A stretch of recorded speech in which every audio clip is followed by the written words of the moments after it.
All right, then. Welcome to episode 1. I'm Ramshackle, and today I'm going to be doing a little doodle. I was. Oh, let's get this in focus here. There we go. I was digging through one of my many boxes of crap today, and I came across this guy. It's deer's jawbone, I think.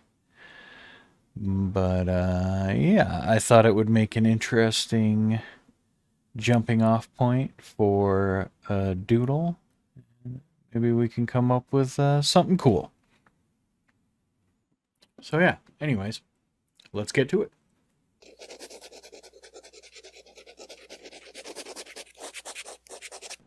All right.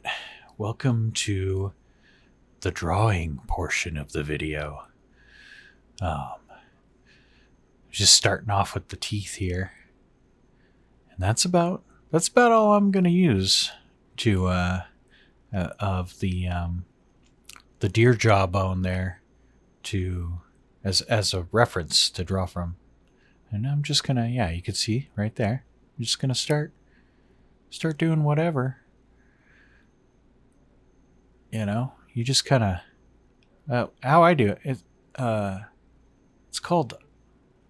I've heard it called automatic drawing, right? But so it's kind of like that, um, where you just kind of set the pen down and you just it's almost like meditative, right? Like you just kind of set the pen down on the paper and just let lines come out. So I kind of like half do that, and then half kind of think about what I'm doing. So I'll throw down some like random lines, and I'll be like, oh, this kind of looks like um,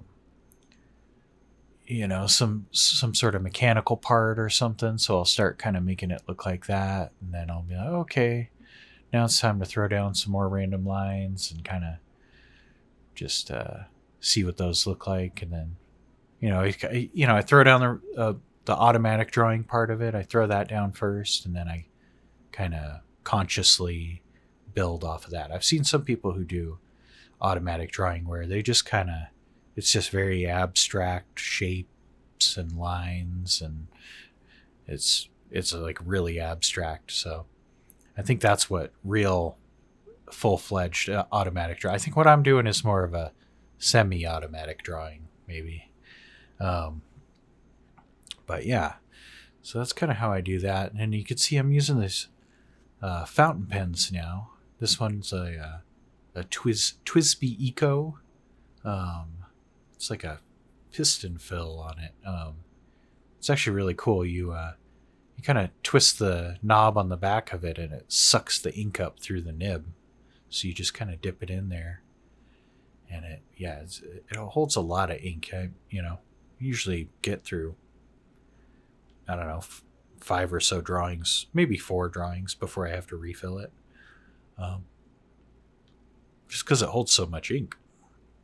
But yeah, it's really cool. It's a nice little. I think I want to get another one with a broader nib. I can't. Let's see. What size is the nib on this one? I think this one's extra fine. Let's see. I picked a terrible time to do this because I just took my glasses off to clean them. And now I'm trying to read the nib. And I really can't see. Okay, hold on a second. Let me put my glasses back on. There we go. Is it extra fine? Oh, I don't even think it says on the nib. I think it's an extra fine. But yeah. So I want to get one with a little bit. I like the broader nibs. They kind of have they feel a lot smoother when you're drawing with them. I've been drawing with a medium nib a little bit too, and it's just got this really smooth sort of line quality to it, which is nice. And then it lays down a lot of ink, so it's just kind of these, like, the lines are kind of juicy, which I like. Um, But yeah. So yeah, that's that. And then I got the sketchbook. It's kind of a cheaper one. It's the Speedball makes them. But I like them because they have it's kind of like a moleskin, but it's got a little bit thicker paper. Because if you draw on this is the thing. I like moleskins, but if you draw on a moleskin with a juicy fountain pen, it kind of bleeds through the pages a lot, especially if you start laying down some solid black. So yeah, so I like these Speedball. It's Handbook Journal Co. because they have a little bit thicker paper, it's just like barely thicker too. It's got a little more tooth on it, which is the texture in case you didn't know. So yeah, the textures, I like the texture. It's I like just a little bit though. If it's too smooth, I feel like the ink smears all over the place if you accidentally if you accidentally drag your hand over it. It's just this big inky mess. And then if it's too rough, obviously the lines get out of control. So that's not ideal. But yeah, the Handbook Journal Co. I like these. And they've got a nice little cloth sort of cover on them, and elastic band to hold them closed, and a bookmark, all that stuff. Yeah, and it's like what looks like an old CD case in the back. I'm sure it's not what it's for, but it reminds me of like used to buy. God, maybe it was like manuals or maybe it was maybe computer manuals. I think it was a bunch of different things, but they used to come. Books used to come with a. Sometimes they would have a CD in the back or in the front, even I think.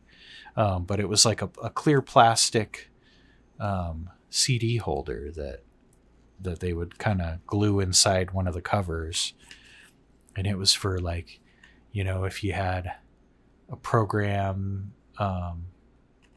that I honestly don't know what it was for. Maybe it was like drivers for video cards. But then why would you have a big book?